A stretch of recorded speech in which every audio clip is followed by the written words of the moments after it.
All right, look, I want to share a secret that every 8-figure brand owner knows, but the 6-figure brands miss time and time again. This illusion keeps most stores in the 100K to 500K per month range. And when you actually understand these simple, dumb habits, you end up turning your brand into an 8-figure brand that can do millions per month. And here's what I mean by that. Things start going well. You go from 30K a month to 50K a month, maybe 100K a month.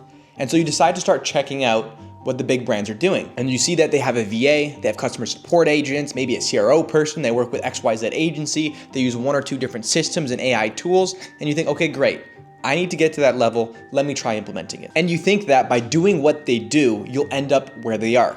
But it simply doesn't work like that. The paradox is that simplicity naturally turns into complexity as you grow. But forcing complexity before you're ready kills your growth. Once you reach 100,000 to 300,000 a month, you shouldn't be adding complexity just because you see bigger brands doing it. Complexity is supposed to be a byproduct of scale, not the reason for it. In this video, I'll be breaking down the 3 simple, dumb habits that help me stay simple while scaling and extremely profitable from low 6-figure months to over 20 million a year. So get ready, I hope you take some notes, because even if you implement 1 to 3 of these habits, it should help you scale your brand. So habit number 1 is don't copy systems or project management, etc. that you don't need at your scale.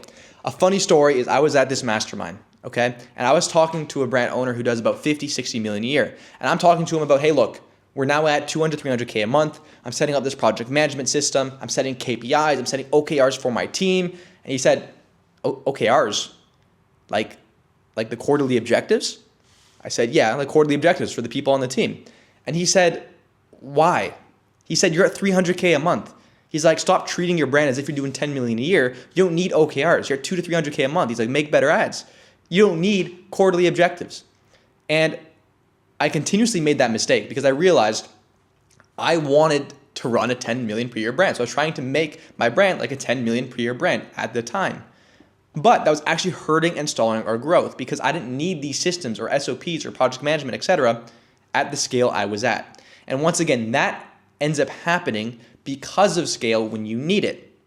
If it's not hurting and you don't need it, don't put it in place. So don't move forward with SOPs, systems, hires that you simply don't need for your level of scale. So before adding layers and systems, etc. to your business, when you have an idea for something that may be useful, you need to ask yourself, and maybe ask people on the team, but ask yourself internally, would this be effective or is this needed for my specific stage of scale? Okay, if the answer is yes, great, move forward and test it. If the answer is no, don't bother, put it in an idea vault and come back to it at a later time. And off of copying systems, SOPs, etc., right? Don't just trust advice blindly, whether it's me or somebody else. Your business, product, niche, etc.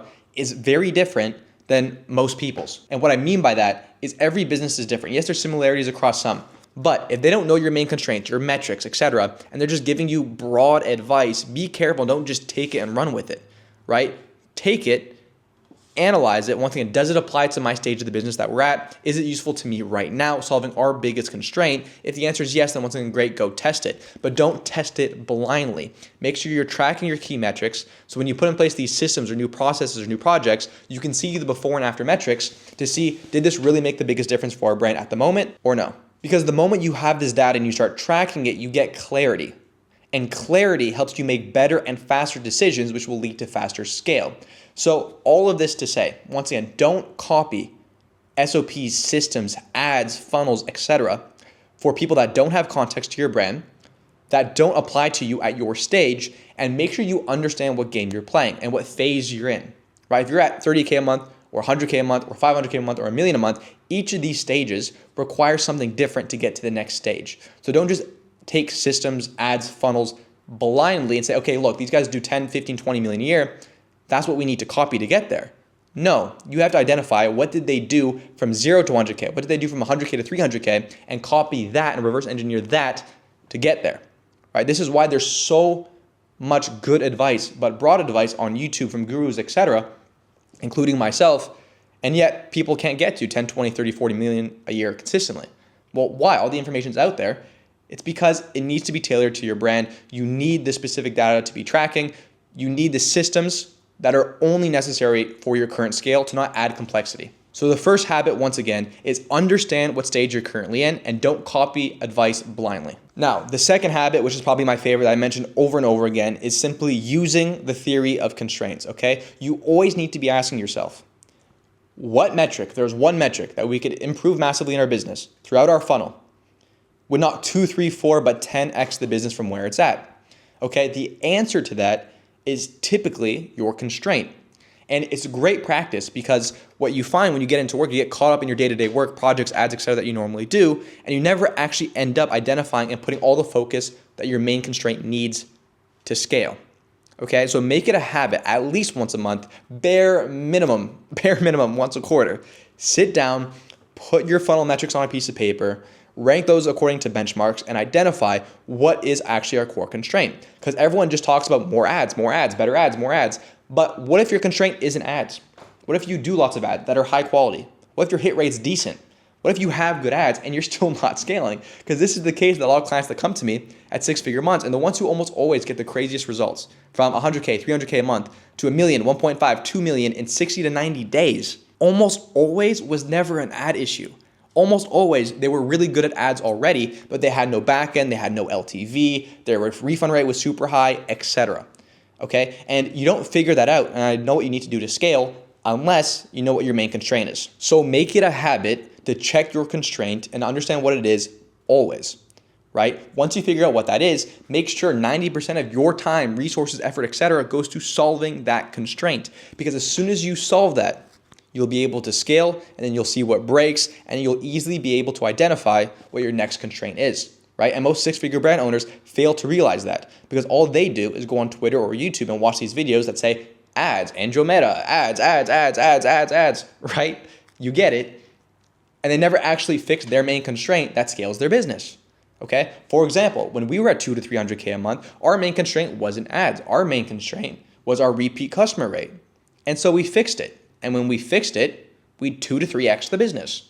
And then once we did that, I figured out our main constraint was AOV. And so we fix that constraint, and then we 2 to 3x the business, right? Almost always, other than 2 to 3 very distinct points I could think of with my brand specifically, was it an ad issue, right? Because we got to scale because we were good at ads, okay? And as long as you're tracking your hit rate, your volume, your output, and you know where that lies, once again, you'll know if you actually rank good or bad compared to where you should be at for that category. And so, once again, my point is find your constraint, fix the constraint, scale until you push the limits and you break something.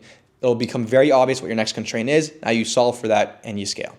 Okay? So once again, habit number 2 is always think through the theory of constraints. And habit number 3 is learn to reinvest, right? When you start scaling your store and you're making your first good money, it's easy to hoard it or blow it on a car or watches, etc. And you should treat yourself. I'm not saying you shouldn't, but understand that money and cash equals growth. Cash fuels growth if used properly. And most 6-figure brand owners don't understand this because once again, they're not thinking long-term. They think in terms of, okay, cool, I'm getting this cash flow. I now have a cash flowing business. I could take this money for lifestyle, essentially.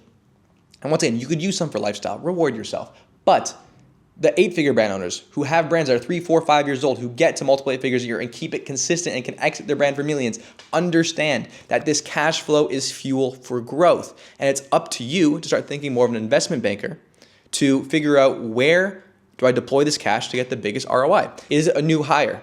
Is it inventory? Is it content? Is it hiring or partnership ads? Is it finding partnership ads? Is it running influencer? Is it expanding to a new channel? Is it expanding markets, right? All these different things you can do become a lot easier with cash because guess what? Let's say you figured out, okay, cool. I am scaling on Facebook. Our brand would absolutely crush on TikTok Shop. I don't understand TikTok Shop. Well, you have cash now.